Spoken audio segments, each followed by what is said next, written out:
like to invite the Chairman and Editor-in-Chief of the India Today Group to please come on stage and deliver his address.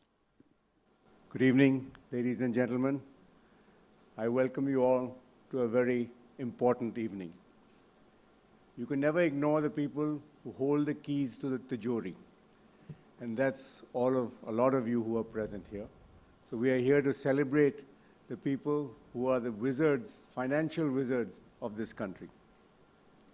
I have special pleasure in welcoming Mr. Piyush Goyal, Honorable Minister of State, Independent Charge, Power, Coal, New and Renewable Energy.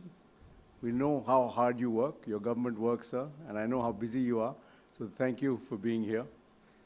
My thanks to the members of the awards jury and for Yes Bank for its support, and the team of our survey partners, Ipsos, who has been with us for the last 5 years. Many decades ago, in my hoary past, I also qualified as a chartered accountant. So my heart is with you, and I feel very happy to be part of an event awarding the best chief financial officers. I know how difficult your job can be. After all, when all the noise is finished and the dust is settled, business comes down to money. How much you make and how you spend it. We live in very interesting times.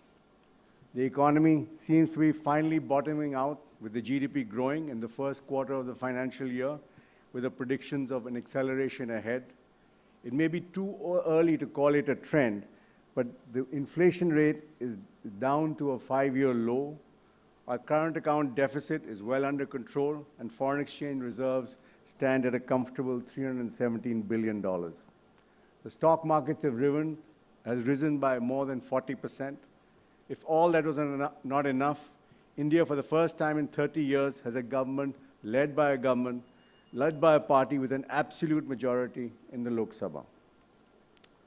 Not only is Narendra Modi India's youngest Prime Minister in nearly 2 decades, he is also arguably the most decisive and focused in recent times. All put together, business confidence is back and at an all-time high, according to the Business Today survey, for the last 11 quarters. But it's also tough times elsewhere. Stressed assets, which are a combination of NPAs and restructured assets in the Indian banking system, stand at almost 9% of total credit outstanding. This is dangerously high. If you listen to banking insiders, the numbers could be even higher.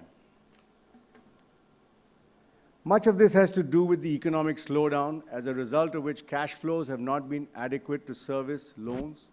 But there's an element of ambition being bigger than your pocket. We have in India created a new clan of people called what I would call the debt billionaires. I'm glad to note that I am in different company today amongst you all. The meritorious ones, the people who have managed their money well, the ones who pay their bills on time. The CFOs who are with us today are those who have provided wise counsel to their CEOs and promoters, financial wizards who have guided their companies on paths that are less risky, less expensive, and less burdensome. In doing so, they have built sustainable businesses that will withstand not only competition, but the test of time.